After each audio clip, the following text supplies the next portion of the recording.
Na ang ako adyong trabaho sir, wala jud koy trabaho. Ano lang ko, na ako'y top down, naga-slice ko og prutas. Na basig asa lang ko mo pesto sir. Tapos kuan, pagsugod na tong linog, imbis nagplano na ko atong first day of school, pagkaugma ta to, balik na ako sa dati, mag-slice gyapon niya. Ilinog man, dili na ako nagtinda-tinda. Ang akong gikapital, ako ano na pong inani na lang po nako. Among ginatinda diri sir, nakoy soft drinks, nakoy fries, nakoy hotdog, nakoy lumpia o siomai. Ma'am, bakit niyo naisipan magbenta rin kahit nandito po si Rocky Way?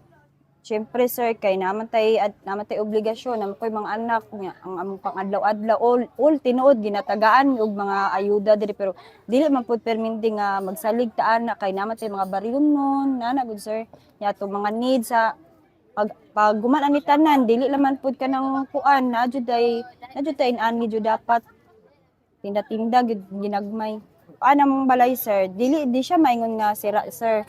Pero pag sudlo nimo siya sir, nangaliki ang sala, tapos ang nangakuan ang kuan bayuta, tindog na good sa mga pader-pader sa balay namo, murag nag-crack siya, nangaguba gid siya.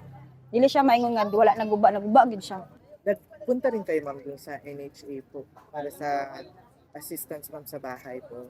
Wala may ato napil sir, ang napil lang ato sir yung totally damaged po. Partially lang daw ang amwa kay nagtindog pa man daw. So ano pong gagawin niyo ma'am kung ganun pala ma'am? Wala kayong makukuhang ayuda for you? Wala po may mahimo sir. Wala may mahimo kay ingon man sila kay ang kuan lang man jud ato kay ang totally damaged lang man jud. Kay gatindog pa man daw ang balay. Tindog. Pero ginga man to ni Papa nga ipasudlan ang balay didto. Kay tan-awon lagi yun sa guba nya dili man sila mosulod. Ya, may mahimo kay gilista naman sa partial. Wala po kaming pera na pang-relocate. Ano na pong gagawin niyo? Mag-ano na lang sir, magtinabangay na lang sa akong papa. So ano na lang tong balay, kanang ayuhon na lang. I-renovate man daw sir, tagaan man daw may og mga sin, mga plywood sa government. So kung wala mang ayuda ma'am na pampa-renovate, may mga materialis daw. O materials, tagaan daw may ano sir. Okay lang sa inyo yun ma'am, na kahit materialis na lang. Okay lang sir. Basta di lang may mawa na kay ang renovation magud nila kay layo kayo ay ang relocation layo mo kayo taluya. Layo kayo to sir ay mas dira kay duol kay akong papa manggod kay mananagat manggod yan apod may mga sakayan dira ba. Iniisip na po ba ninyo yung future po ninyo ma'am after that?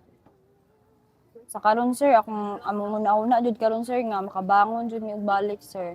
Kanang wala na kanang mahuman na gud ang linog sir na wala na jud kanang hadlok ba nga kanang time nga dili na mulinog kanang ay bahalag kuan sir basta naalang kumpleto lang jud yung pamilya wala lang jud balag mawala ang tanan dili lang jud akong mama ug papa ug akong mga anak.